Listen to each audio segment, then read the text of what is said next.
আসসালামু আলাইকুম। যোগাযোগকরণ লেকচার 27-এ সবাইকে স্বাগত। তাহলে চলো আমাদের টপিকসে ফিরে আসি। বোর্ডে একটা অঙ্ক দেওয়া আছে, দিয়ে বলছে যোগজ মান কত হবে। ঠিক আছে, তাহলে দেখো এই জাতীয় অঙ্কগুলো তোমাকে ধরে নিয়ে অঙ্ক করতে হবে। ঠিক আছে, এ স্কোয়ার প্লাস এক্স স্কোয়ার আমরা ধরবো কোনটা? সর্বদা এক্স কে ধরবো, কোনো ধ্রুব সংখ্যাকে না। তো এক্স দেওয়া আছে, তাহলে আমি এক্স ইকুয়াল টু ধরলাম এ, এক্স ইকুয়াল টু আমরা ধরলাম, ধরো এ ট্যান থিটা ধরে নিলাম।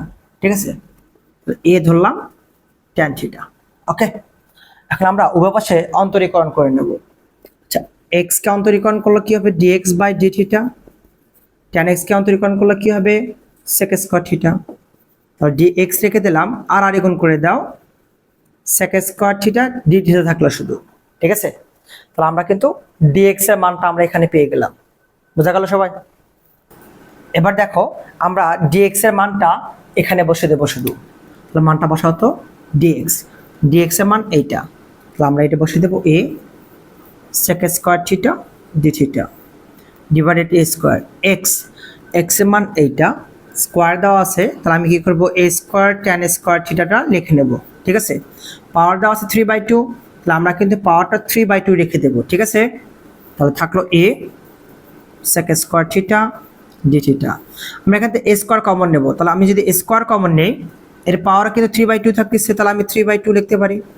তাহলে এখানে কমন গেলে 1 থাকে, শুধু ট্যান স্কোয়ার থিটা থাকে, পাওয়ার যা আছে তাই 3/2 থাকবে। এখন দেখো এই 2 আর 2 কেটে গেল, থাকে কত?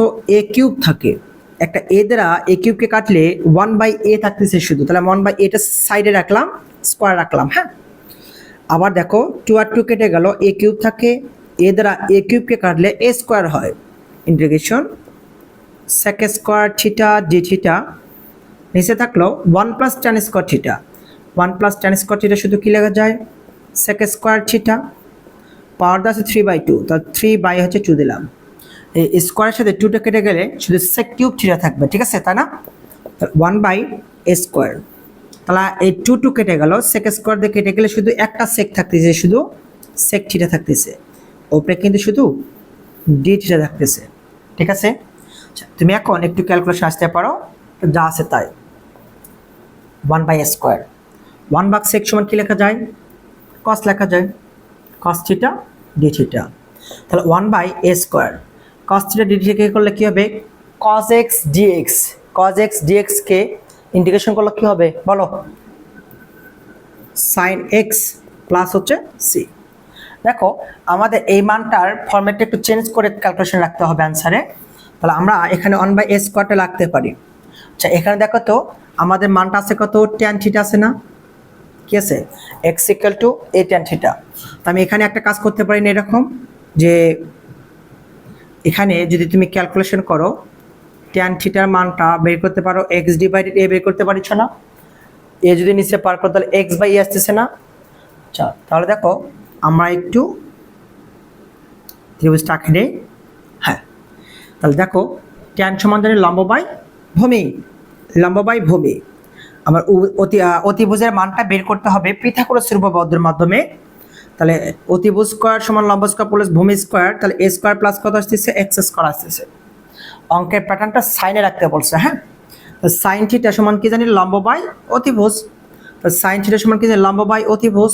তাহলে আমি এক্স ডিভাইডেড কি বসাতে পারি? Root over a square plus হচ্ছে এক্স স্কয়ার প্লাস হচ্ছে সি। এটা আমরা অ্যান্সার দিতে পারি। যেখানে তোমাকে লিখে দিতে হবে এটা কিন্তু, যেখানে tan theta equal to x divided a এবং সাইন থিটা সমান হচ্ছে x divided root over square plus x square, এটা কিন্তু ইন্ডিকেট করে দিতে হবে। বোঝা গেল? কারো অসুবিধা আছে? আবার কি রিপিট করা লাগবে? পারবে না? আচ্ছা, আজকের ক্লাসটা এই পর্যন্ত থাকবে। নেক্সট আমার ক্লাস দেখার জন্য আমন্ত্রণ রইল। ধন্যবাদ সবাইকে। আসসালামু আলাইকুম।